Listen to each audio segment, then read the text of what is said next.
Hi. Hi everyone online. Can you follow what we are doing here, or is something is needed to make it more accessible for you? Do I need to repeat questions? Do people need to use the microphone more? What could be helpful?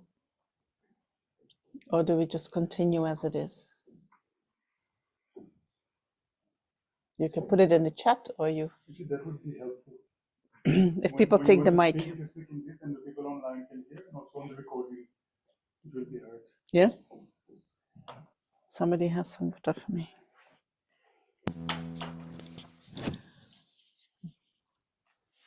All right, not much is coming from the chat. I think everybody has left. We are still having chai. They're still having chai. Okay, so Nico, maybe you keep check of the chat.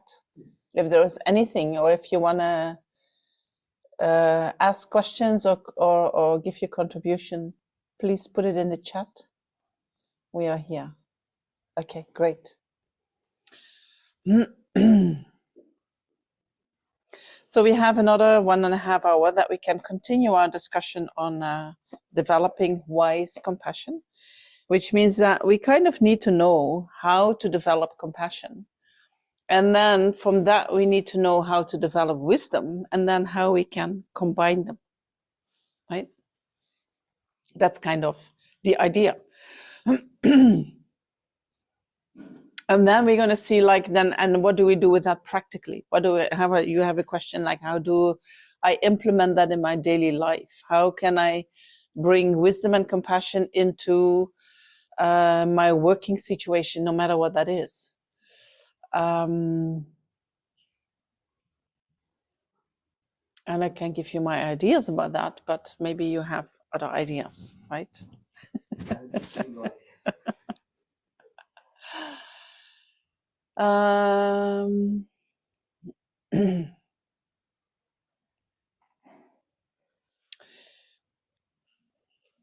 So because there are several people here that are here for the first time, or that maybe haven't heard too many teachings, what is useful? What is useful to talk about?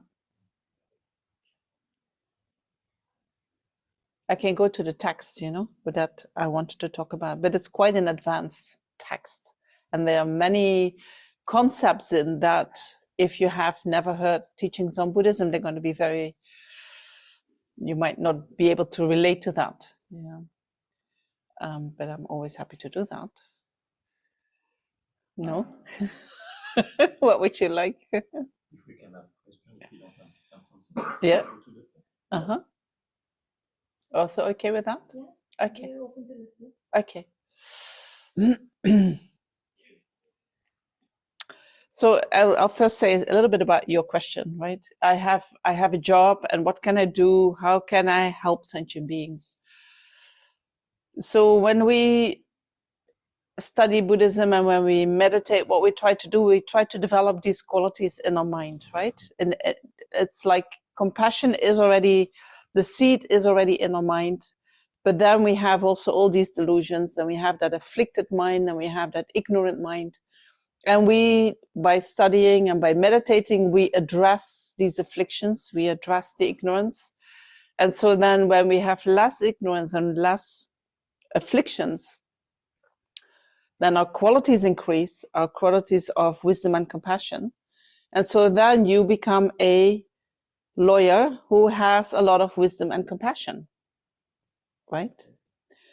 So you developing these qualities within yourself, you automatically will bring that to your profession, right? That you don't have to think, how can I help the other person? You help the other person by you developing these qualities. That is your help to sentient beings, right? So you don't have to worry about what am I going to give them. You give them the best of yourself, right? By studying and by meditating, you develop yourself. So every action that you do, you give the best of yourself. You become the best version of yourself. And that's all you do. You're not going to go there and say, I think you need this. I think if you do that, you would be more happy. Don't do it. Right? One thing that the Buddha always said was, you have to wait till the question is asked. So somebody might come one day to you and say, hey, you're such a cool lawyer, I never see you getting angry, and you have such a good heart. What are you doing? Then you can open your mouth and you say, I'm actually studying this and this, doing this and this, and that helps me in this and this way. You can do that too. You can come with me. We'll go together. You can do something like that. But you have to wait till people ask you the question. Until then, you're a little bit undercover. You're undercover, and you are developing your own qualities. You develop your own heart, and you know that has an effect. Right? Sometimes they compare the teacher or the fully realized beings with the big sun. The sun radiates in all the directions, touching each and everything that catches the rays, right?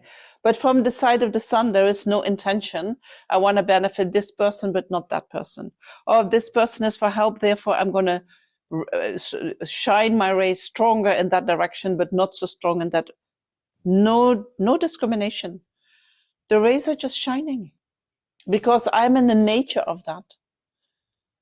Right? Then it automatically touches whoever is around me. And so when you meet people who are in trouble, and you are with them with your kindness and with your patience and with your generosity and with your compassion, they feel that. And instead of becoming very anxious, they might actually relax. And so then when they're home, they're more relaxed and anxious, and then everyone who is in their home is going to benefit from that. Right? This is a ripple effect coming from your loving kindness and compassion that you have developed. True? So then you don't have to worry about how do I benefit them. You are. You are benefiting every time that you think, I want to know more about. I mean, you ask many questions, right, about life and about how things work, and you have a lot of creative ideas how it might work, and this is all helping you to digest what is going on in the world. And so that helps you to be more loving, more kind, more patient, more. And that is the benefit that you are giving to the world. But you don't have to do anything for that. Right? So how do we develop wisdom? I always have the feeling that we need to ask questions. No? So you do that a lot. Ask questions. Don't take anything for granted. You also do that a lot. I think many of you do that a lot. Don't take anything for granted. Ask questions. How does it work? Is it really like that? Is it true what I perceive? What if I'm gonna see it from that other person's perspective? Do I still see the same, or is that different? Right? So you challenge your own point of view. You challenge your own way of thinking. Just a challenge helps the wisdom mind to develop. If I have a question in my mind, and that is really a question that I have, that question will keep coming. No? Have you ever had that? That question keeps coming. And then you get sometimes little parts of the answer. But the question is still there. Sometimes questions are there for 1 year, 2 years, 5 years, right? And suddenly you have all the little informations that you need to see the whole, and the question drops. And then 3 new questions come.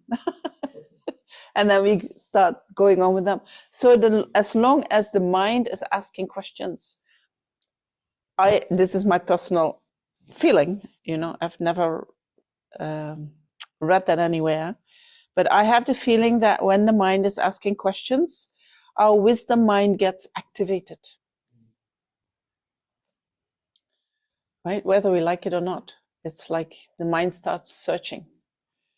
I'm not sure what that is. Monk who said that once we have this question about, like when we start questioning the nature of reality, it's almost automatic that you will reach nirvana because the mind will search for it. The mind will search for it. And we do have the capacity to realize that. Each and every one of us has the capacity to realize that. We just don't have the merit at the moment, and we might not have, I mean, it might take some time, right? But once we start questioning that, it's the end of samsara, you know? It's, right? When we question the nature of life, it's going to be the end of the suffering. Might take a while, but definitely the end is going to come. You believe that? And that while, how long that while is? It might take a couple of lifetimes, no? That's like... That's what you would do. I mean, they say that the lowest achievement, the lowest liberation from samsara takes at least 7 lifetimes, you know? So it's not that long. It's not that long. You never know if this might be the final 7. And this might be the last one. In order to become really fully enlightened, that we say it takes 3 countless great eons, which I have no idea how long that is, but it's very, very, very long, yeah. But it takes that long in terms of we need that much merit, right? But then we have we have special methods that can generate merit very, very, very quickly. So we don't need to have all these 3 countless great eons of lifetimes, but we can bring that merit that is equal to the merit that we gather in that time. We can bring that back to, sometimes they say even 1 lifetime. No, can we like get it and forget about it? And then, you know... Get it and forget about it. What does that mean? What do you get? What if we get it in one lifetime? What get it? And then we forget What does it mean, get it? What? Nirvana. Got it. What, you know, what do you get? In a state, I mean a good state. A good state. Good state, I mean the state. The state. The state, not the good state. I mean, when we are in a state of compassion, we have become, let's say we have become compassion. Compassion itself. Yes. Like what Buddha is Yes, about. compassion is quite automatic for you. Yeah. Or very automatic for you. I can't be like you yourself said that once you become that, you become the benefit. You don't have to do the benefit. You don't have to go out of the way or something. It's just that, you know, sun is being sun. The sun is being the sun. So there are in general, we can say we need 2 qualities. We need wisdom and we need compassion. These like are the 2 wings of the bird. We need both qualities and we need to develop them fully in order to become fully enlightened, in order to develop the state of a Buddha, right? I'm going to answer your question, but I need to give some information so that we know what we are talking about. So whatever we develop on the wisdom side, this doesn't get lost, right? This we take with us from lifetime to lifetime. So when we develop a correct understanding of reality in this lifetime, we will recognize that in next lifetime, right? That wisdom aspect does not get lost. Then we have the merit aspect or the compassion aspect. Until we develop a certain level of a bodhisattva, we can lose that compassion due to circumstances, right? For instance, I have great compassion. I have compassion for all sentient beings, but then my mother get killed right in front of me, right? I might lose that compassion, right? Or something else happens. Somebody stabs me. So whatever, something happens and I say, that sentient beings, I'm not going to benefit. And I lose my bodhicitta. I lose my great compassion for all sentient beings because there's one sentient being that I don't feel that compassion for, right? Then I lose it. So then it's not that I completely lose it, but it is damaged, right? So then I have to regenerate that. And that takes time, right? So we can lose that, but we cannot lose that. Till a certain moment on the path. Then once we have developed that, so we're talking about compassion, great compassion, wishing all sentient beings to be free from suffering. Not only that, I will free all sentient beings from suffering, and I generate the mind of bodhicitta that thinks, in order for me to be able to help all sentient beings, I need to help myself. I need to develop all the good qualities that can be developed so that I have the capacity to help all sentient beings, right? That moment that you generate that mind, we call bodhicitta. And that is the moment that we enter into the path on the way to becoming a Buddha.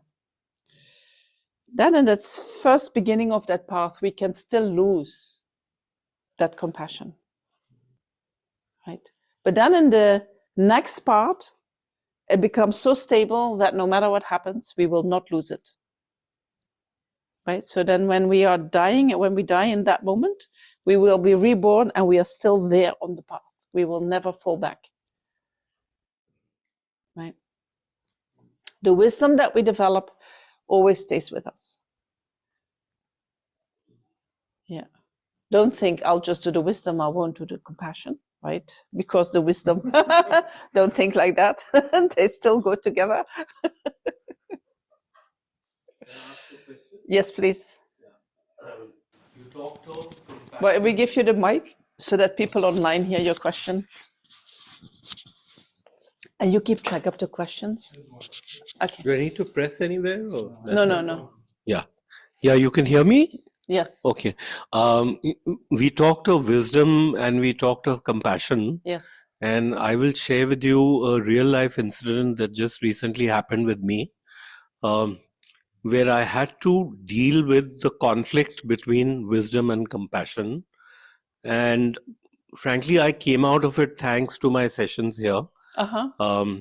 So one of my cousins who was quite old, she was in her late 60s, and she actually lost her son a few years back, 2-3 years back, because he was an alcoholic, so he passed away. And she was living with her daughter-in-law. She was herself a Buddhist practitioner and she used to chant a lot.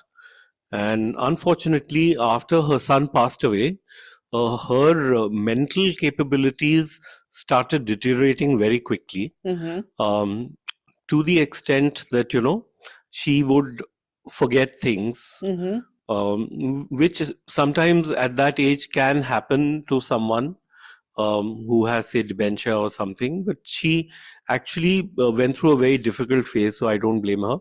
But her daughter-in-law, who used to stay with her, started ill-treating her, unfortunately, after the son passed away, to the extent that she would not give her adequate food to eat. And she suddenly lost a lot of weight. But she continued to do her Buddhist practices. To the extent that 2 months back, her daughter-in-law went and put her in some old age home. And then she would not tell us where she is. So like all her friends and everybody wanted to just go and meet her. But the daughter-in-law would say, no, she's fine. Everything is okay. You don't need to worry. I'm taking care of her. But would not tell us where to go and meet her. The reason why I'm talking about this is that till the end, till a week prior to, her passing away, because she ultimately passed away, we realized that she was in a hospital in Noida, where she was brought in a very bad condition from wherever she was living. And she was on medication. She had sepsis, which is basically infection in the body. And she had a lot of bed sores, and I hate to even talk about it. And then finally she was brought to the Safdarjung hospital. And she was hardly here for 2-3 days, but we couldn't really go and meet her, unfortunately, because by the time we knew where she is, she was almost gone. In fact, the day when I wanted to go and meet her, she messaged me, the daughter-in-law, that she's no more and she's gone. The reason why I'm saying compassion and I'm talking of wisdom, because a part of her Buddhist friends were very annoyed with the daughter-in-law, and they decided not to even go for her funeral because the daughter-in-law was doing the funeral. wisdom said, no, I have to go. I don't want to hold any grudge against her. Mm-hmm. Whatever she did was her karma, and let me just go and attend the funeral. So I Mm-hmm. went and attended the funeral. And can you believe it that I was her only relative and a friend, and one of her real brothers who came from Jaipur, and we attended the funeral. And then we had a Buddhist prayer meeting in her memory. So I asked at that Buddhist group, I said that I know her daughter-in-law did not treat her well, but ultimately we should have compassion for her too, because she has two daughters to care for. We don't know what was her motivation, why she put her where she put her, for what reason she did that. And all said and done, yes, she's gone now. We should not hold a grudge Mm. or anything against the daughter-in-law. We should be nice to her. Mm. And if there is any way we can help, we should even go forward and help her. Mm. So that was wisdom and compassion. Mm-hmm. But some of the people in that group decided that we don't want to engage with her, we don't want to meet her, because whenever we see her, we get all the negative emotions, because she actually was very rude to them at times when they would go and meet or want to go and meet, my cousin.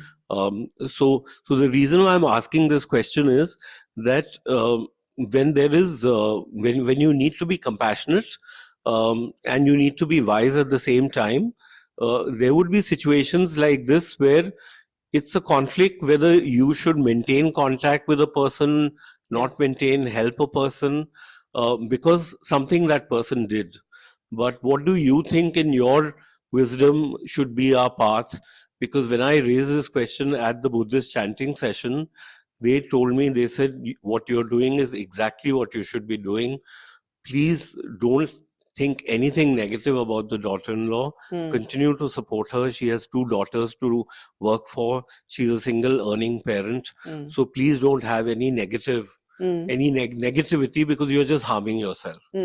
So that Yeah. was really, I mean, know that it's a is- long that is- question and a story, but I had Thank to you tell for this sharing the because, story. and I formed a WhatsApp group just to find out where she is. Can you believe it? We just formed a WhatsApp group overnight and we started asking, where is she? Where is she? And then finally we came to know she was in some hospital. But it was too late, unfortunately. I think Buddha didn't want us to go and see her in that state. So none Well, of you us, could- we only have good memories of how she used to be, before she went into that situation. So I have only good memories. I did not see her in that horrible state, I would say. And I'm glad I didn't go that day, frankly. Yeah. And so then how do we use wisdom and compassion? And there are a few things, that I can say about that. Of course, everyone who is finding themselves in a situation that is difficult and complex might have their own point of view, and what is wise for you might be not so wise for somebody else, right? We cannot say, oh, this is the only right thing to do. I think the advice, don't think anything negative, that is better for you. True. No, it's like if we, on independence upon any situation, start to develop negative thoughts, it's going to come back to us. So if we can keep the mind peaceful, it's always better, right? So in general, we can say that. But then whether I'm going to be at the funeral or not, if I have positive thoughts, can be both okay, no? It depends on my mind. When things happen where our friend gets harmed, right? There we already get triggered. I want to protect my friend. And there, in order to do that, I need to separate my friend from this person, which becomes the enemy, right? When the situation is like that, we are our emotions are involved. The way that we look at the situation, our emotions are involved because we have attachment for our friends and we have aversion to the person who is harming our friends, right? What we cannot see is that in this lifetime, our friend is the victim and somebody else is the perpetrator. Yeah. But the reason why this came about is maybe because in another lifetime, the rules were opposite. Right? Yeah. Okay. We do not see that. Yeah. But the fact that somebody suffers under the influence of somebody else means that that person who is suffering is actually receiving a karma of having done something similar in the past. Okay. Right? That's what we normally say. Okay. Once that person dies, that karma is finished. Negative karma finished. But the person who is the perpetrator, their karma still needs to ripen. Right. Right? So that will happen in the future. The suffering for your friend is done, but the suffering for the one who inflicted that suffering to your friend is still to come. Mm-hmm. So therefore, we should have compassion for that person, Mm-hmm. because they have created the causes for suffering. Yeah. And that suffering definitely will come. So sometimes we even look more at the perpetrator, because we know the suffering of the victim is done. Karma is finished. Yeah. But that karma is still to come. Mm-hmm. Right? So this is how we reach out with our compassion to people who inflict harm upon others. Okay. Right? So then we can get a little bit more equanimous mind. Mm-hmm. When you try to, you hear about your friend and that she's in the hospital, and you don't get the information, and you try to reach somehow, you try to gather the information, and you're not successful. That is also saying something about the karma of that person. Yes. Right? It's like that your friend has the karma that you cannot reach her. Your friend has the karma that she needs to go through that all alone, no matter how horrible that might have been. Right? It's like you try your best, but you cannot reach her. That means it must be her karma to experience that in that way. Yes. Which doesn't make it less horrible. But maybe you can say it is as it is. It's like, I have tried my very best, but there were obstacles, which means it's not in my capacity to do something about that. Right? Yeah. So sometimes we can find peace by thinking like that. Right? I once had a friend not too long ago in Dharamsala who was very sick. We didn't really know what she had. She had many research. We didn't really find what she had, but she was slipping away. And everything that I did to try to save her, somebody would appear and undo it. Undo it. Not consciously, not purposefully, but it just happened. The moment we thought, now we're going to take her really to the hospital was full with people with COVID. So she could not go to the hospital. And it was like everything that we tried did not work. So eventually she died. Yeah. And I think her condition was not a condition that she should have died from. But the conditions around it were of a kind that we also could not save her, Very difficult for the mind to find peace with that, because I keep thinking, if we would have been able to do this, she would have made it, right? But we will not be able to do that. Yeah, same here. I mean, we just felt if we knew probably a few months in advance, and if we had engaged the right people, probably she would have got, the right care and she could have come out of it. Yes. But obviously, that time was lost. That time was lost. But it also means that was her karma. Right? You tried it, and you are not successful.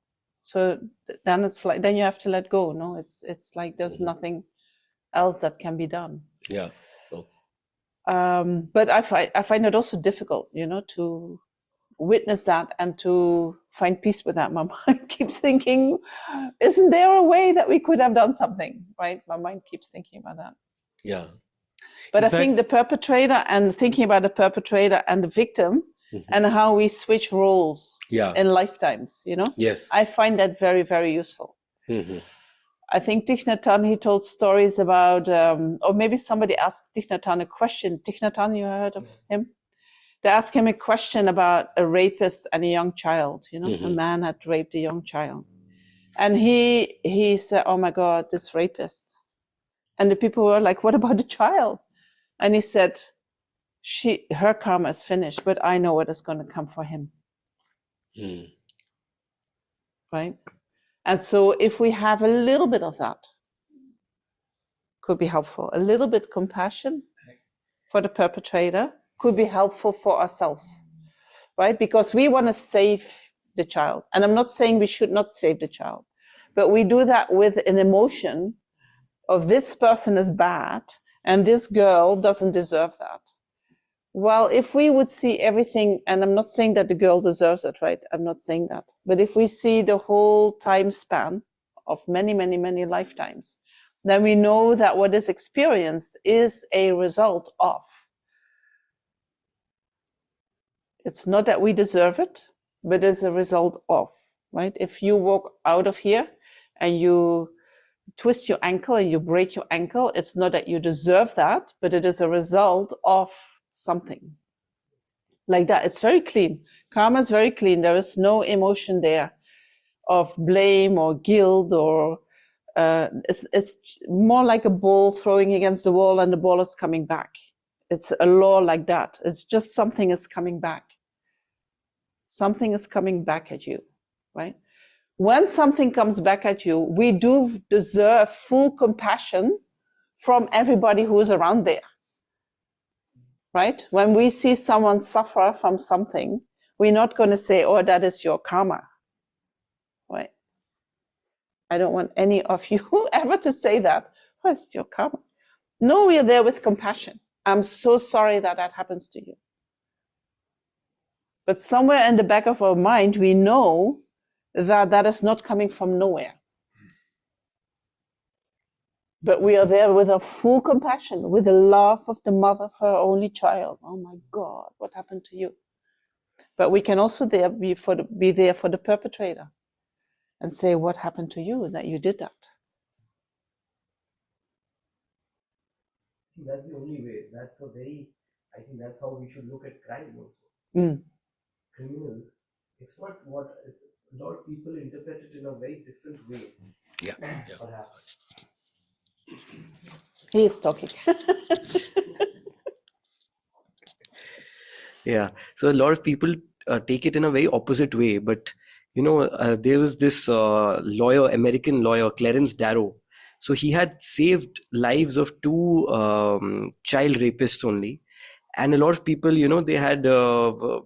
they were against that. That why did he save them? Even they wanted to get killed. They wanted to die of society because they felt that there were some wounds that the society had inflicted upon them. And that's almost with all the criminals that I have seen. So it's very important. They have that their own story, They have their own story. It's and not there that is a lot of suffering there. There's a lot of you know, suffering. and it's like if we look into our own mind, when we harm, what is the moment that we harm another sentient being? It's when we suffer. When we suffer, and it is so painful that we believe that if I harm this person, my pain will get less. It doesn't make any sense, but this is somehow emotionally what we believe, right? Somebody hits me and I hit them back because I believe that my pain will become less when I hit that person. Right? Emotionally, that is what we believe. When we think about it, it's like, doesn't work like that. Recording in progress. We have some trouble with the recordings. My phone got disconnected for some reason. Your phone, okay. So I think when Thich Nhat Hanh says that, oh, the rapist, I think there needs to be a lot of work done for that person. I mean, so that, If and that also for person the is willing society. to do, right? I don't know the example that when the criminals, they've changed and they've come out and they said that what we did was wrong from their heart. There've not been enough cases of that. And if society sees that, I think there'll be less crime. If we work on those people and we change them. And only Buddha could do that, I think. With Anguli Mal's story, I think only Buddha was capable of doing that. Can we become capable of doing that? Can we make laws that are capable of changing? And should we make laws, right? We have to question. It's because, yes, we have compassion for the perpetrator, but you also have to protect society. Protect society, yeah. Right? Of course, you keep them in a different way. But then, are jails changing them? No. There are jails where meditation is practiced. Yeah, SN right? Goenka, if you know, there was this experiment in Tihar jail, when they had made hardened criminals meditate for 10 days. And after 10 days, they were hugging the jailers, they were crying like anything. And one of them, I think he was a murderer. And the guy he had like murdered, his wife came, and he is now, Rakhi, if you know. It's a festival where where the women, they tie Rakhis on the brothers so that, to protect them. So she says, now I have got a brother, I lost a husband. So there's stories, there's a movie on that. A Buddhist only she has made a story. And so there are perpetrators who can go through that process and own their negative actions and regret that and purify their mind and get to another place in their mind where they connect with their inner goodness, right? I'm not sure if all criminals have that capacity. Some criminals really lack empathy. That everybody has all sentient beings Buddha have nature. the Buddha nature. Yeah. But in this lifetime, where there are all human beings who create huge crimes, whether they have the capacity to really connect with that inner goodness, I'm not sure about that. So I would be very careful with I'm not sure about that. I think there are people around who do not care about human beings. They do not care about suffering of human beings. They have no feelings about suffering of human beings, right? They also exist, right? Yeah. Doesn't mean they don't have the capacity to become a Buddha, but they're not interested in any of that, right? And so in this life, it's not going to happen for them. So I do think that we should protect human beings against that, of course, if we can, But yes, I mean, most people, I think 95, 96, 98, 99% of human beings are good by nature, in the sense that they want to be good people, right? I don't know if you ever watch that, observe that in your own mind, that when you do something negative, that we have the tendency to deny that we did that. Guilt, we have guilt. We did not. I didn't do that. I didn't. Right? Yeah. I didn't do that. And we just kind of wipe it off our mind, right? And you have perpetrators. They say, no, I never did that. All the perpetrators. I mean, all the perpetrators do that, right? And it's so painful to acknowledge that we are doing that, right? And I believe that people really can forget that they did that. Don't identify with that. Many people who work in the concentration camps, I was not there. Because once they blank it out, then only can they accept themselves. Maybe they blank out. They They can't live with themselves. It's so painful for us when we do negativities, which means that there must be so much suffering when we engage in these actions, right? And so when we think about that deeply, then when we see people creating negativities, you go much quicker to the suffering. They must be suffering so much. What's going on for them? Right? And so you're not focused on the negative actions, you're focused on their suffering. And when you can do that, you have much more capacity to help them, right? To say, what's going on for you that you're doing this? Yeah. We need to investigate into that. What I feel is that to eliminate crime itself, the society has to generate so much compassion. Of course, we have to separate these people. But we have to teach them, and they need to come out and out of it, and they need to see that what they have caused. Like they have denied it. Yes. They have denied what they have done to society. Yes. Because and to whenever themselves. crime happens, we don't call it a crime against a person. It's a crime against society itself. And to deal with it, the society has to come up with a solution which is But there's a lot of education needed, lot of education, right? yes. And we have to start from very, very small, and we have to teach children how to be with, how to develop their good qualities, which hardly happens.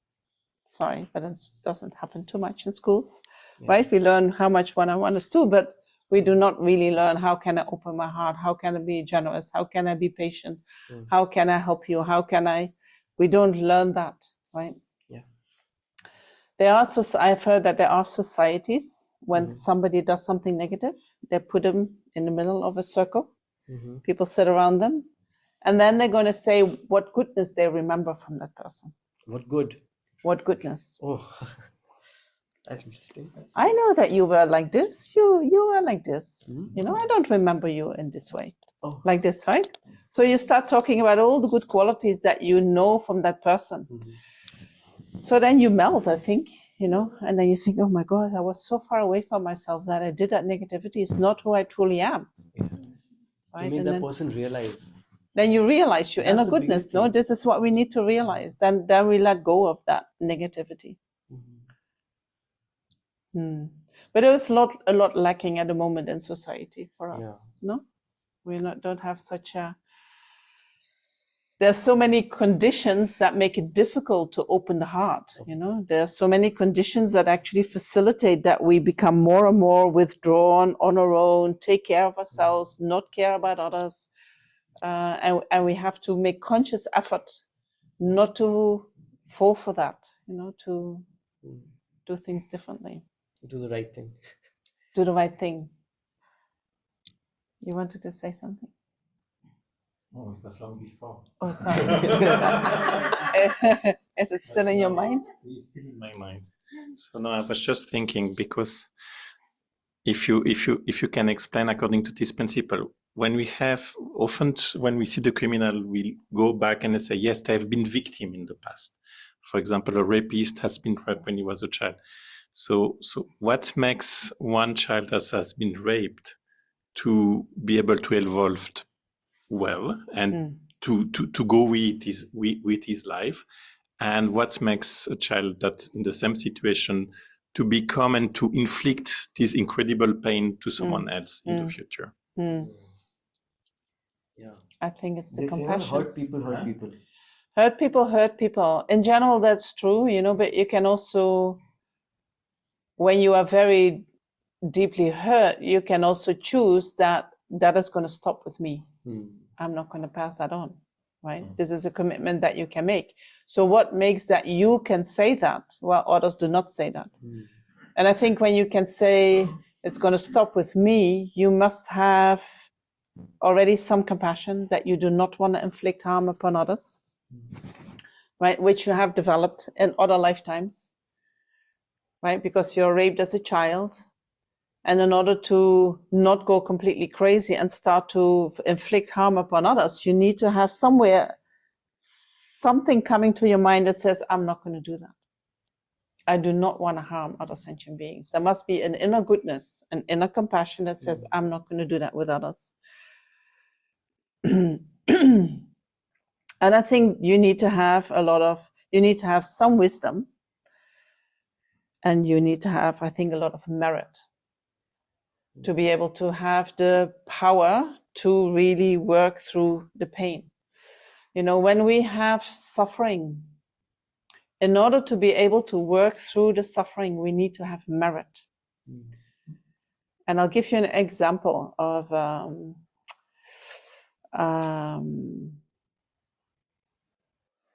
so there was a monk who was working for Lama Zopa Rinpoche, and he was working really, really hard every day, full days, working really, really hard with a very strong devotion. And we believe that when you work in dependence upon, or when you work in relation to the Guru, you make the most merit. It's the most meritorious action that you can do. So he created a lot of merit. And then at a certain point, something happened, and I'm not even sure what happened, but he got lung. He got the wind energies in his heart, which is very, very dangerous when it happens here. Somehow that got there, and it looks like you get a heart attack, but it's not a heart attack. But you almost cannot breathe anymore. So he had to stop working, and he was like he wasn't paralyzed, but he was immobilized. He could not do anything anymore. For 10, 12 years, laying on his back, not being able to do anything.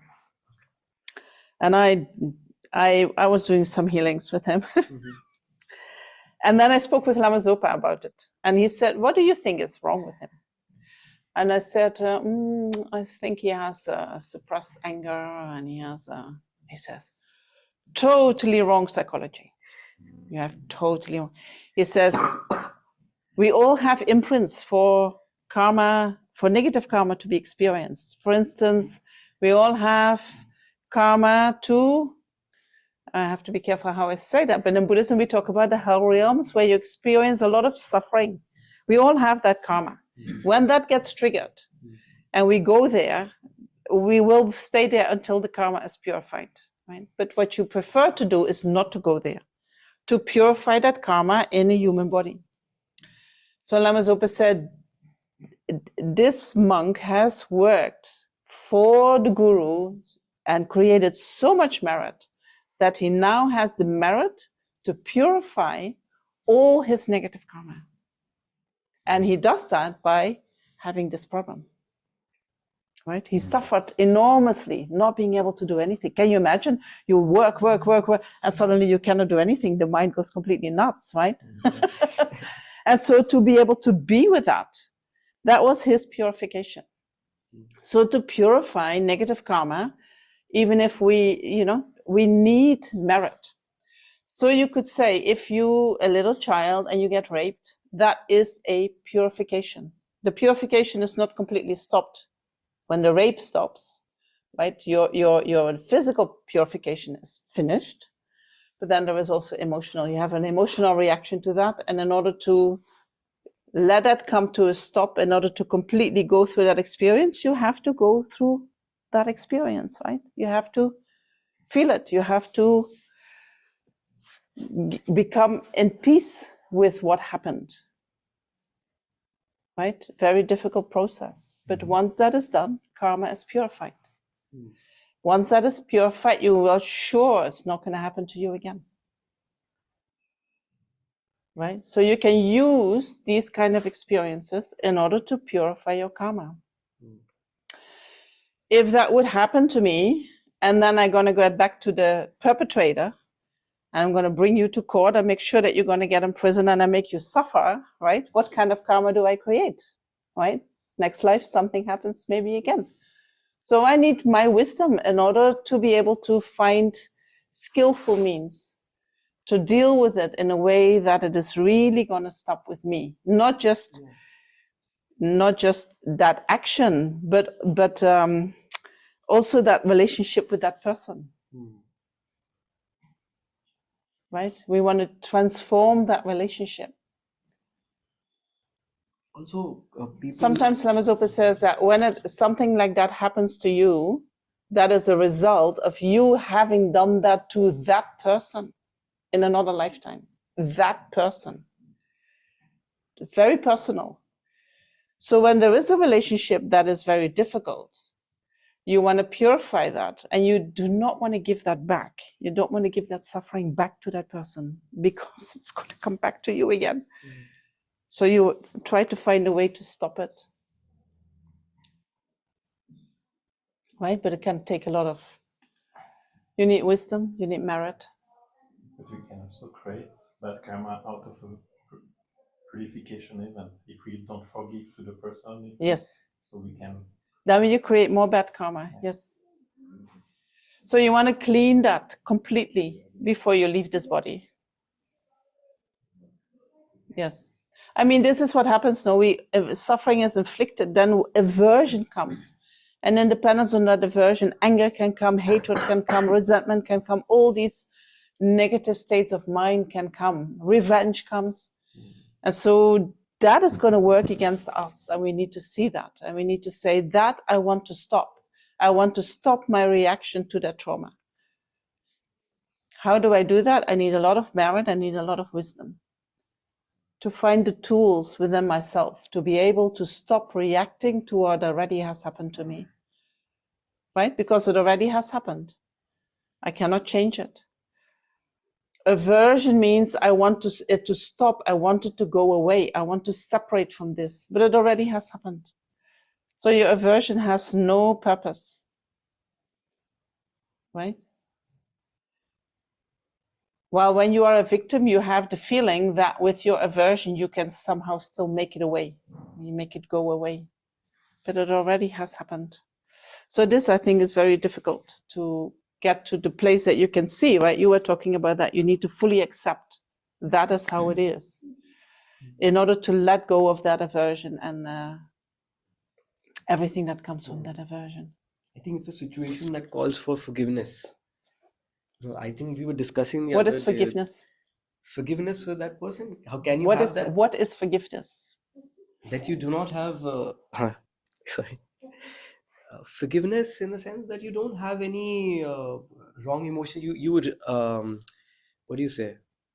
You acknowledge what the other person did to you, but then you're like, it's okay. I mean, you have forgive that person. You don't have any bad emotions about You that stop person. your own reactions to Yeah, that, stop your own reactions. Forgiveness which has to doesn't happen in make the it mind. good what that person has done, right? Can be still completely wrong, Yeah. but you stop reacting. You You can say, still I'm go to not the court. investing See, in that court is not a anymore. place to find revenge, like you were saying, no, that you have to make the other person know. Truth needs to come out. That's why courts were made. Yes. Okay, the perpetrator might, even go to jail, but you have to forgive that person in your mind. And if you Yes. don't, that thing, keeps. So forgiveness, I mean, sometimes we have different explanations what forgiveness is, right? This is why I'm asking you, what do you mean with forgiveness? I think forgiveness is that we stop reacting to the trauma. Yeah. Stop reacting to the trauma, and also for that person, that you have compassion for that person. Like, well, maybe that is the next step. For the daughter-in-law, he might have, in somebody else in his position, might have some very strong negative emotions for that daughter-in-law because she's the perpetrator. Yes. But he, in his sense, he's like, he has compassion that she also has two daughters, two children to take care of. Yes. And someone has to think about her also. Yes. So that's what you have even for the perpetrator, forgiveness is for equanimity. Even for the perpetrator is a person who might have gone through something or something. So you can try to feel some empathy and some compassion for the perpetrator. But the main thing about forgiveness is that you stop reacting to the trauma. Yeah. Right. And then the compassion for the perpetrator can help you do that. But sometimes, that might be one step. I mean, of course, eventually we want that. Also compassion for the self. Why do we want to carry the burden also of negative emotions? For because sure. They destroy ourselves. Yes. Whenever I've been upset about something too much or angry about something, I have seen I later on regret it. Yes. It's not about what you are thinking. But anger, when the anger arises in the mind, anger arises in as a reaction to suffering, right? That anger appears as if it is helping us to get separated. We do not normally see that the anger is actually damaging us, right? So we need to have some insight to get there. Oh, anger, it appears like my friend who's protecting me, but in actuality, right, I'm destroying myself. Right. The moment we can see that, we actually dismantle the anger, and it's like it's not real. I mean, it's when you really see the anger, it's like doesn't make any sense. But before you can see that, it takes some time, because we so strongly believe that anger is our protector. Can I have a look at the question online? Can you say that? The mic is here. Do you want to ask anybody for people to unmute themselves whoever put the question? First question is by Konchok Dolma. Maybe they can unmute themselves and ask the question. Yeah, or you read it? Sure, yes. And if we need more explanation, then we can unmute. Sure. Okay, the host is not allowing participants to unmute themselves. Oh, yeah. No, it's okay. You're just speaking that. Acha, okay, yeah, right. So this question is by Konchok Dolma. She says, is a person who is more introvert has less empathy towards others? I wouldn't say that. I think there's so many different tastes and colors in human beings. I think all the combinations are possible. Yeah. Right. Konchogla, if you have any further questions, maybe you can unmute yourself and ask. Otherwise, we can move to the next question.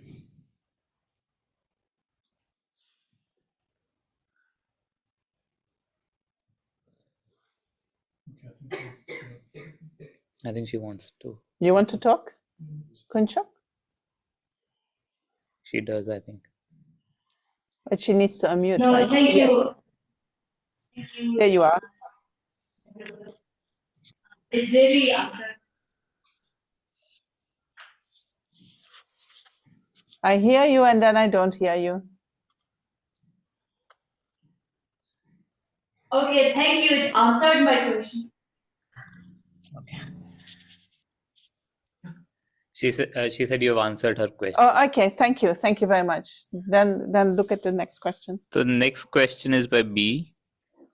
They say conceptually at one level, I know even anger is empty, hence is pure by its essential nature. But at another level, I find it contradictory that something that is pure by nature manifests in impure, afflictive way. How should I resolve this seeming contradiction? So when we talk about anger being empty of what we say is empty of true existence, it is empty, it is pure by nature. The purity by nature refers to the emptiness of inherent existence.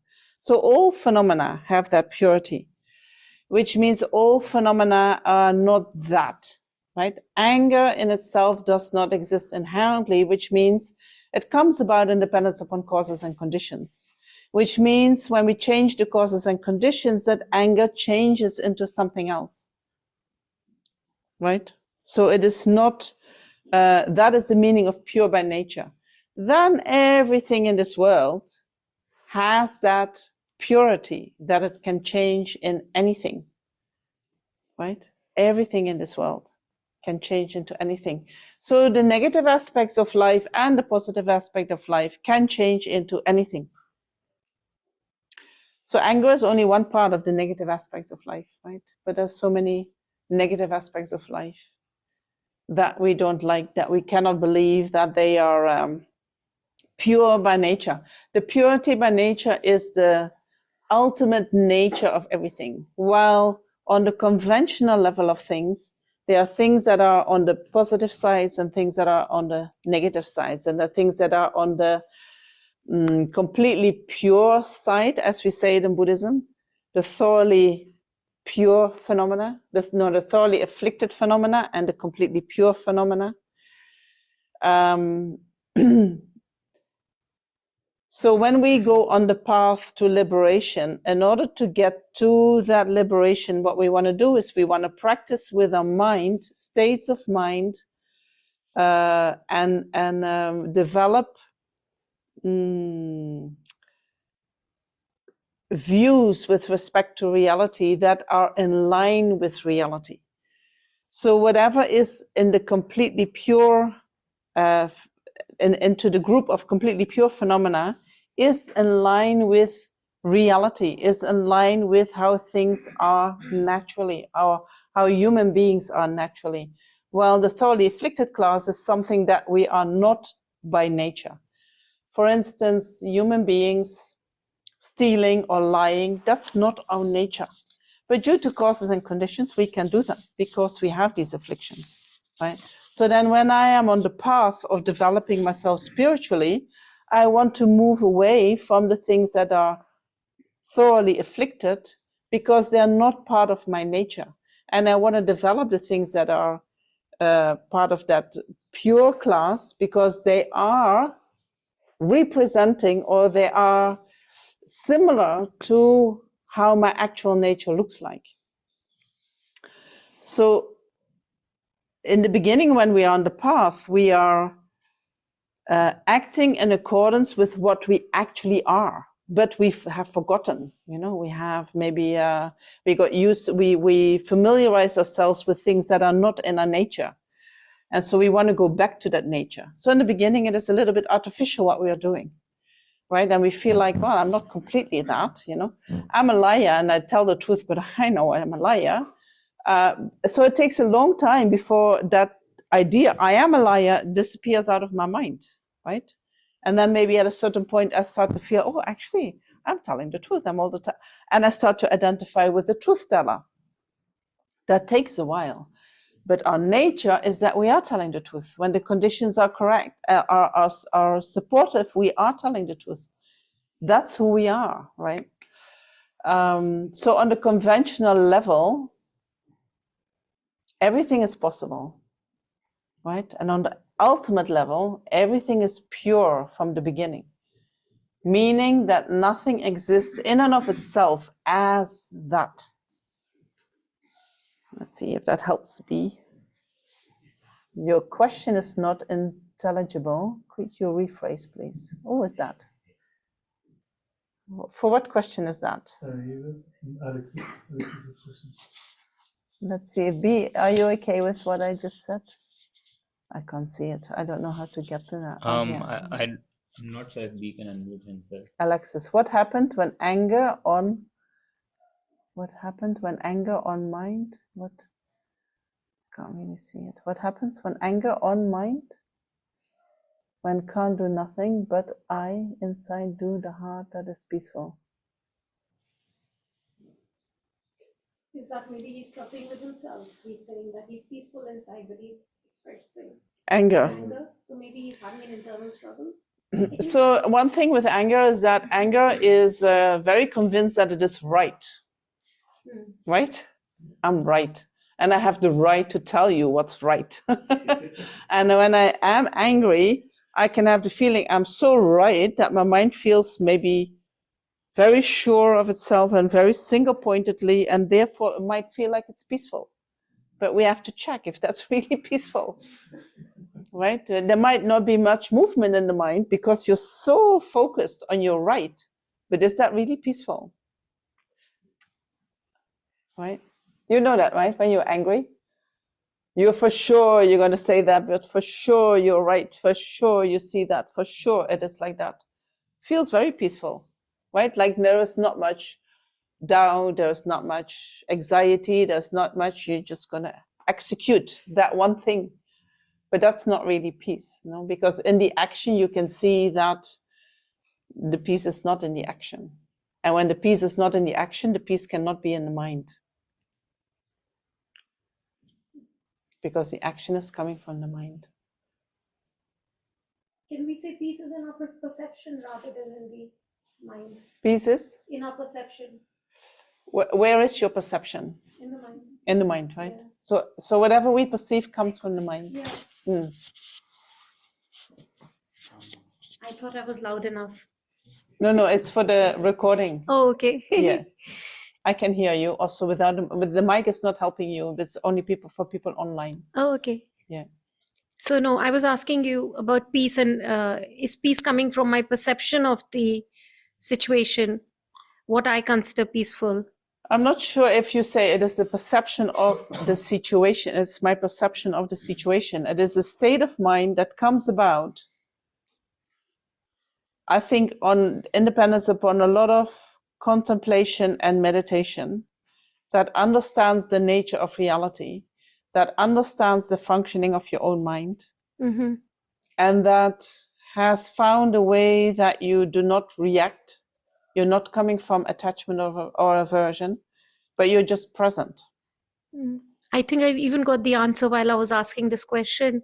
The moment I say perception, it is external, but I can be peaceful in any given situation. There could be fire around me, but I can still be at peace internally. Yes. So the moment I'm saying perception, it's external to me.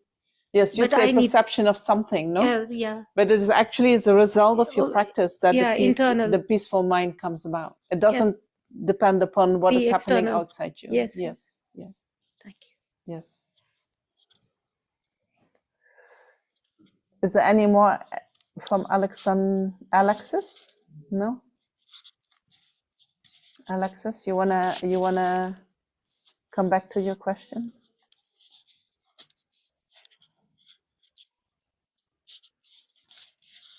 No? Okay. All right. My friend here has a question. Okay. Yes, you asked me. before, yes. I have a question Yes. which is somewhat related to compassion and life. There is a cousin of mine.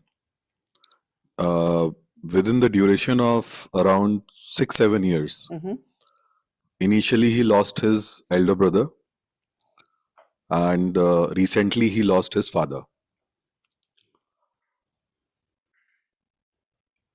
Maybe that could be the result.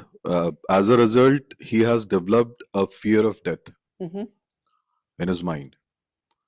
So how to come over it?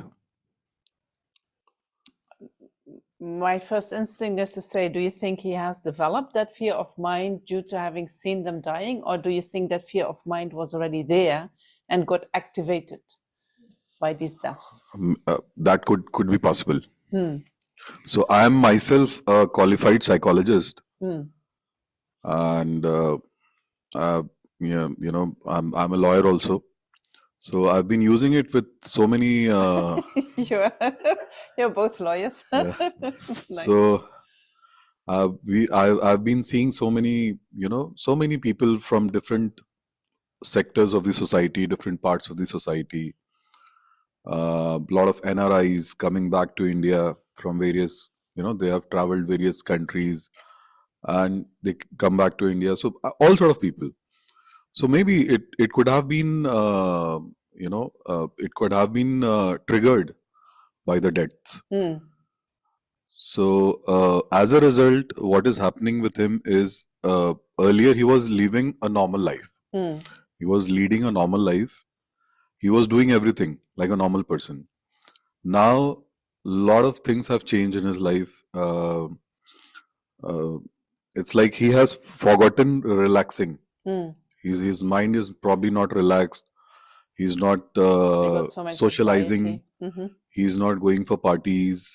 He even if you invite him for a marriage ceremony or a birthday party or whatever occasion it could be, he doesn't go there.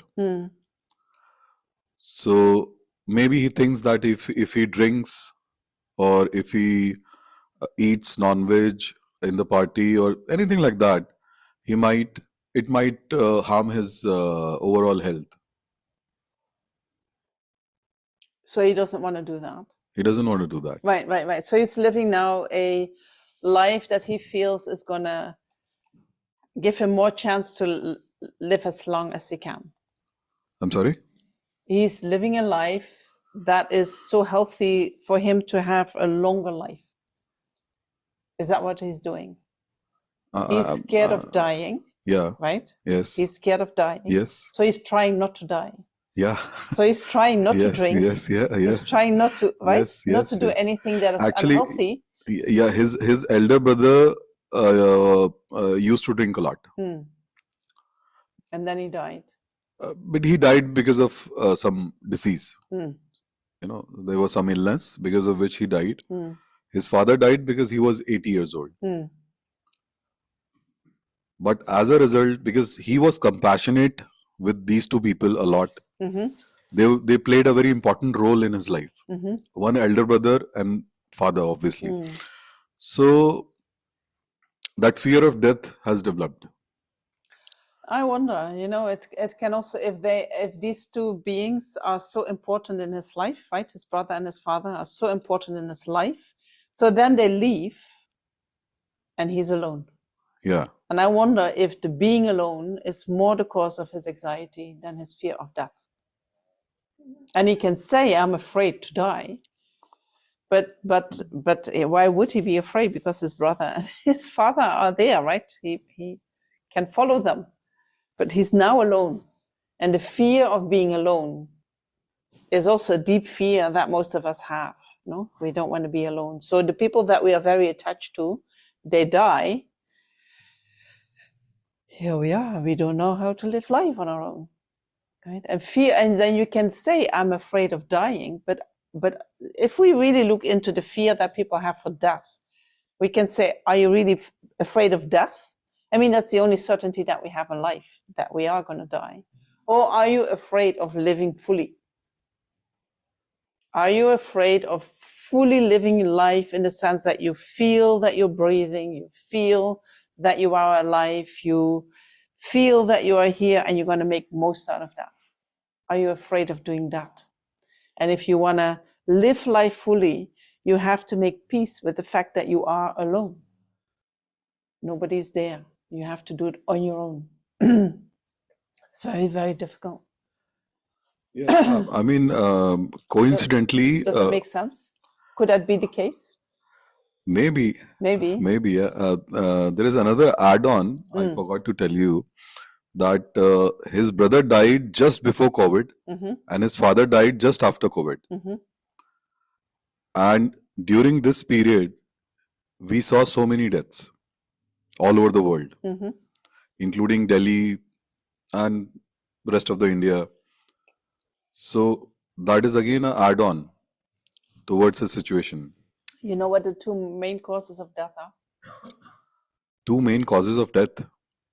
No, Fear and loneliness. fear and loneliness. So when we're very alone, when we feel very alone, the cause that we're going to die is increasing. When we are very afraid, the cause that we're going to die, or is the not the cause, it is a contribution. It contributes to our death. If we're not afraid, and if we know how to be alone, the chance that we're going to die is, I mean, we're all going to die, but the condition for dying is not so much there. Because in your emptiness, you're only focusing on your fears. And When you're alone, you're Yeah, only you're- focusing on, not necessarily, not right? necessarily. If you know how to live alone, that's what you're. Knowing how to live alone, knowing that we are coming alone and we are going alone. We are living in this delusion, not delusion, this is it is an illusion, right? That we are not alone, right? Oh, we have a family and we're never alone and our friends are there and this is there and that is there.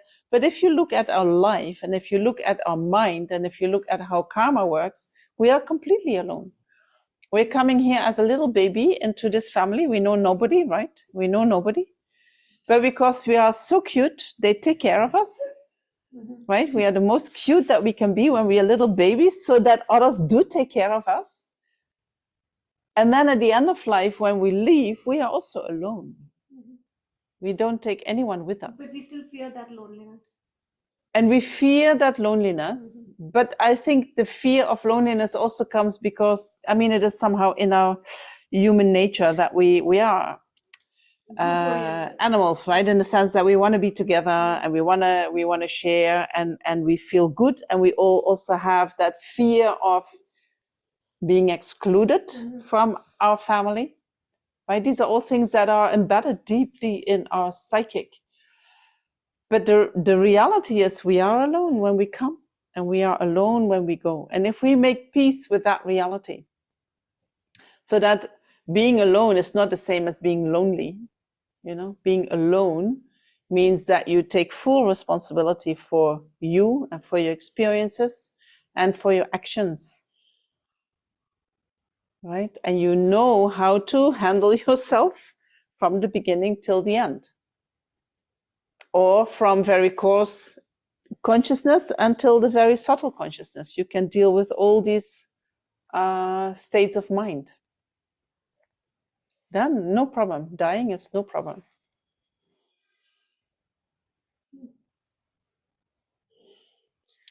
Yeah, recently I just had a word with him a week ago. He has started all these kind of questions like what happens after death. And let him come here. He will talk a lot about that. Sometimes we actually have. You had Amy Miller coming not so long ago, who teaches a lot on death. In Buddhism we talk a lot about death. Why? Because it's part of reality. It's not something that is. It's going to happen to all of us, right? And all the practice that we are doing, eventually what we want to do, death is a huge transformational process. The consciousness is leaving this body and then will take rebirth in another body. What we want to know for sure, whether I have a shitty life or not, but I want to make that transfer good, because that is the beginning of many more lifetimes, right? If I make that transference bad, many, many lifetimes I will suffer from that. But if I can make it good, I can maybe have now a difficult life, but then for a long time I will have good lives, right? So it's a very important point. And we can learn, we can think about death, but we can also learn how to die properly, how to die peacefully, how to die without regret, and then eventually how to die happily. Right? That's an art, how to get there. I would be happy if I can die without regret, that you know that you have done what you could, and that you look back in your life and you say, there was nothing that I regret. Right. Thank you. Bye-bye. So we talk about that a lot, because death is, and that is actually one of the first things that we start to contemplate on when we start engaging in Buddhist practice. We're having this life, we take it for granted, right? We think we are human beings. We somehow think we're always going to be human beings. We all have these good conditions. We will always have these good conditions. And we say, well, no, this is just for a very short period of time. And then what is going to happen after, we are not sure. Because this life, there is going to be an end to this life. We are 100% sure of that. And we think about that nobody made it Alive. alive out of here. Nobody, right? Everybody is going to die. Whether you're very famous, whether you're very rich, whether you're very powerful, whether you're very holy, whether you're very, everything. Everybody's going to die. Even the Buddha died. Even Jesus died. Right? Everybody dies. When we're going to die, we're not sure. Some beings die very early, already in the womb. They don't even make it into the life. Other beings, they become 100, 120 years old. We're going to die somewhere in between that. We don't know when. So we don't know how much more time we have. When we're young, we think, oh, I still have a lot of time. I don't have to do anything now. But we don't know if that's true, right? And so we think about, so we have this life, we have all these fantastic conditions. We know that we're going to die, but we don't know when we're going to die. But when I'm going to die, I know that my family is not going to help me. My possessions is not going to help me. There is nothing that is going to help me to die except what I do with my mind. So I'm going to use the time that I have to develop my mind, to work with my mind. Right? And then I do that every day. And every day we think, when we wake up, wow, I'm still alive. It could have been different. I could have died last night. So many beings die in the night. But I wake up. So I still have another day. Maybe not a full day. I might die somewhere during this day. But I have this moment. And I'm going to do now the best I can. I'm going to set a good motivation. And I'm going to prepare for the day. Right? And so then we think about these things, these three things. Death is certain. The moment of death is uncertain. And then the only thing that can help us at the moment of death is our Dharma practice. And then we think about, I think thinking about the sufferings of life that come with life is so useful. The uncertainty of life, the coming alone and the going alone, the going from high to low. We sometimes make a career and then something happens, and then we know these millionaires who end up on the street and they're suddenly homeless, right? They lose everything they have and they're homeless. And then some of them build again up a whole amount of money and they go up again, right? But that is life.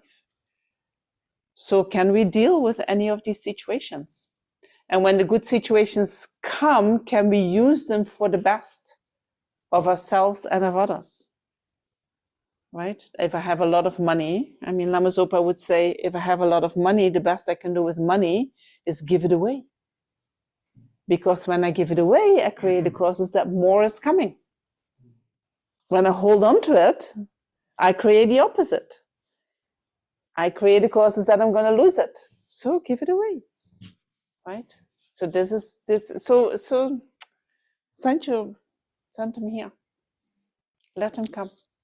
Sometimes there are specific talks on death, but here is a very nice community that is very happy to talk about any difficult topic, because that is what we like. And the more you do that, sometimes it might sound like, oh, when you think about death a lot, you can become depressed, but is that true?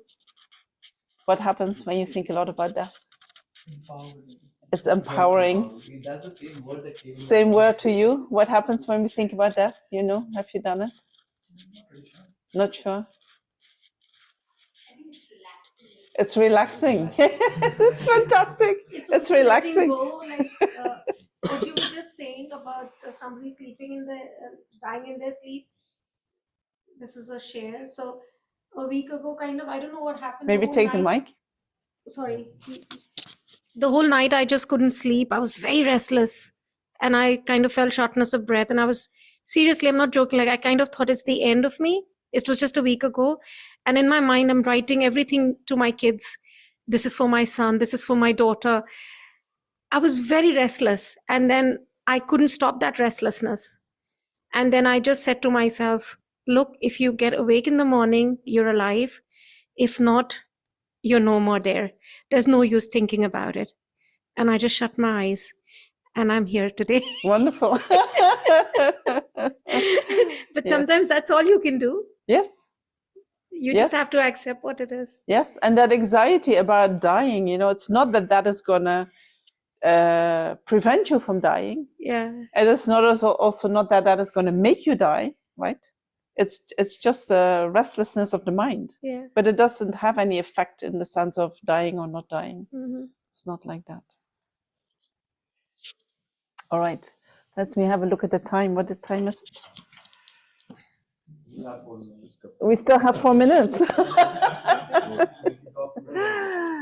This person who is now alone, is he at peace and equanimous, or is the person asking the question imputing unhappiness on him?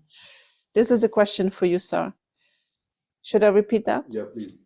This person who is alone, right? The person that you were talking about, is he at peace and equanimous, or is the person asking the question, or are you imputing unhappiness on him? Is he really unhappy? He's anxious, right? You were saying he's anxious. Yeah, he Or is. is he trying to live a good life, that he says, I'm not drinking anymore, I'm not going to go out anymore? What? He's anxious. Definitely he's anxious. And maybe it's because it can be the age thing also. Because when you are a kid, you don't think much. You don't think about anything.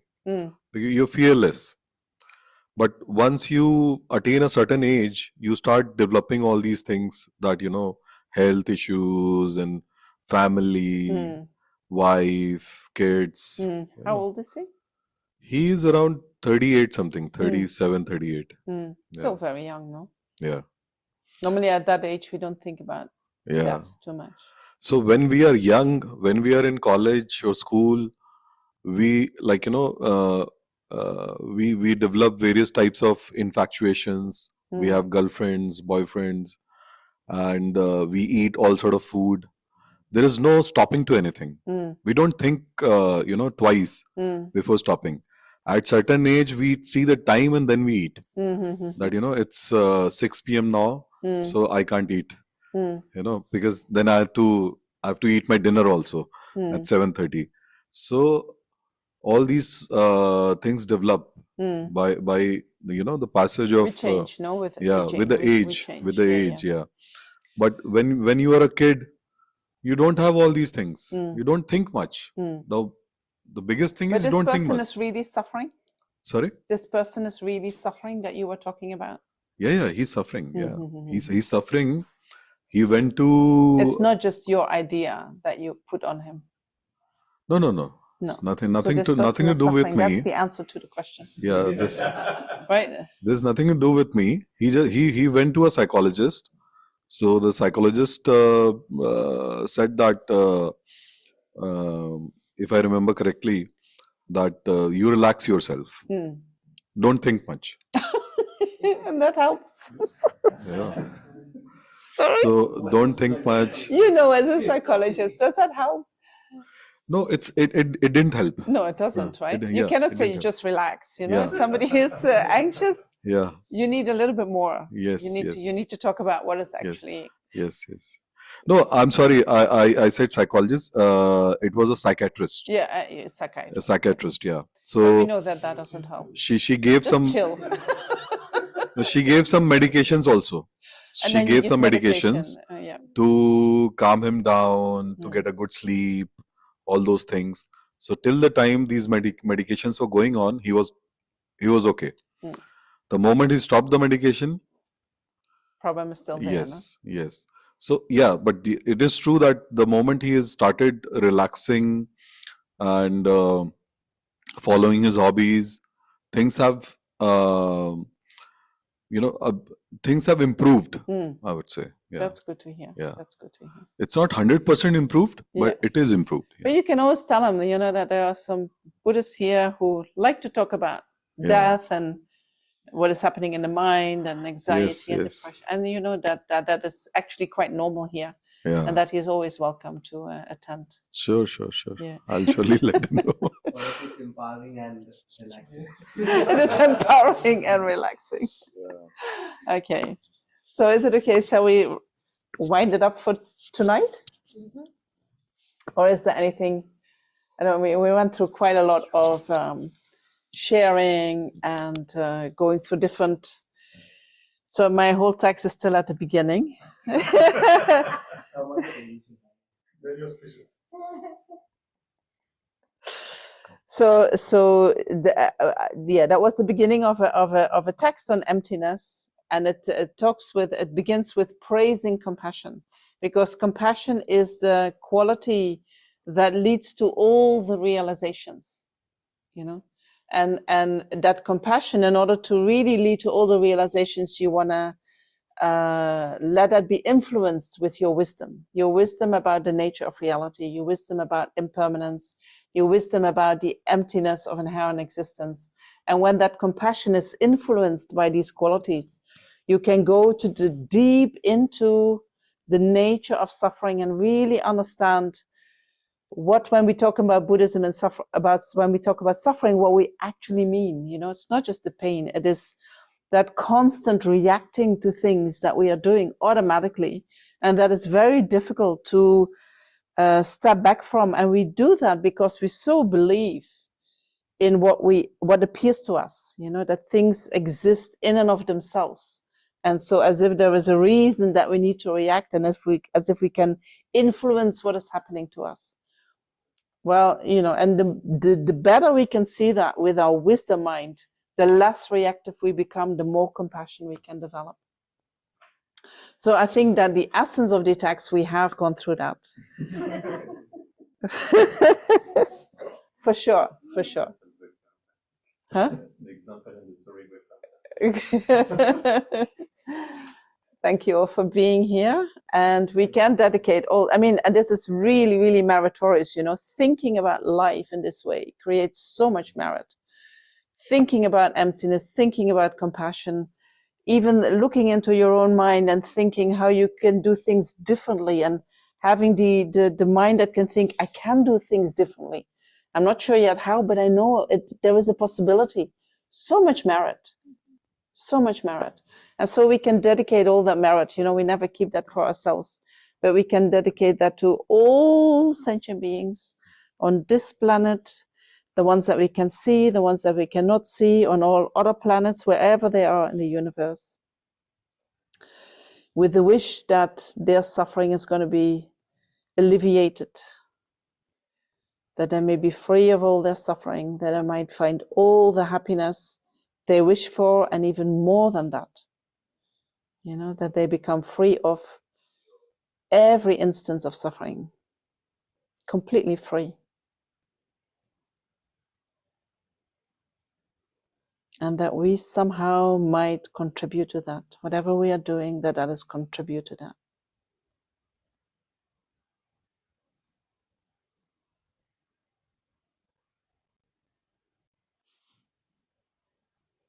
Thank you very much.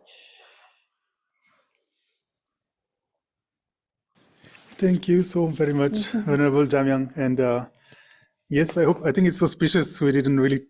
We only talked about the introduction of the text. So maybe next time you're visiting India, then we can look into Acharya Chandrakirti's whole text on emptiness, right? Now we just did the introduction verse, so the text is quite Sure. substantial, right? Sure. So maybe a few months of teachings on that text next time. Yes. But of course, now Venerable is, at Nalanda Monastery for the next 6 more years at least, right? Let's see. 5.5 maybe. So we see her less often, but please, every time you do have a break and visit India, please think about us and please accept this as Thank you a very, small very token much. offering from Thank you. Tushita. Thank you so much. Thank you. And thank you everyone for coming and for joining online. And I just wanted to say a few things before we conclude the session. The first one is I would like to emphasize that Tushita is entirely a donation-based center. So the very fact that Tushita exists for all these many years, I think we were started in 79, is only to do the generosity and kindness of people. So, we don't charge anything for people who come here. We just, hope that people who benefit from the teachings and can afford it will then support the center. So at the center itself, we have donation boxes, and on our website, there is also a button where you can make a donation online to support us. We don't own the place. We are paying rent, paying all the charges and everything. So we have ongoing charges. And so, your support is very important for the center to continue. Then the other things I wanted to say is that we have a nice winter program still ongoing. And the upcoming sessions will be Monday and Tuesday evening with Venerable Thupten Wangdu. I think many of you know him. He's now the resident teacher in Dharamshala, at Tushita Dharamshala. And so on Monday and Tuesday at 6:30 p.m., he will teach on how to tackle our misknowing of the nature of reality. So we'll teach about emptiness, So I I was guess. going to talk about emptiness. Yes. Yeah. Then on Saturday, we have Venerable Sarah Thresher coming. And I think also many of you might have heard about her. Venerable Sarah, she ordained in the early 80s, I guess. She met Lama Yeshe Lama Zopa Rinpoche in the early 80s. And so ever since Rinpoche took the aspect of passing away 1.5 years ago, she has been, almost 2 years ago now, time flies, she has been, really involved in making prayers happen for the swift return of Rinpoche. So we'll do that with her here next Saturday, also at 3 p.m. until 6:30 p.m. And we'll also share stories about Rinpoche together with her. So she has known Rinpoche for like 43 years, so she has many stories to share with us. And all of us who also had the fortune to meet Rinpoche, if you want to share stories, you'll be able to. And then on Sunday, we have Venerable Gyalten Samten. Also, I think many of you know her because she used to live here. She used to be the resident volunteer for a few years. And the last 4 years, she went into an isolated retreat in the mountains. So she just came out, and so we requested, please come back, and share your knowledge a little bit with us. So she chose a text that we will contemplate. Not really a text, but like the 4 essential thoughts, which are precious human rebirth. We'll talk about death and dying, and the gross impermanence of life and phenomena. Then the third one is karma, the law of cause and effect. And the fourth one is the suffering. What happens when we create negative karma, what happens after death, all these things. So the 4 essential thoughts, because they are so important that if we, just talk about bodhicitta and emptiness without having these 4 in mind, then probably it doesn't make enough sense. So she wants to explore these 4 thoughts over many, many sessions. At the moment, 3 of them are planned, and you can register. If you look at our calendar or our WhatsApp group, there is a link. You can register for these sessions, and then they will happen both here and online as well. Other than that, please have a look at our website calendar where you can see all the details for all the upcoming sessions. Thank you so much. Thank you, Venerable, again, and please come back soon. Thank you. Thank you.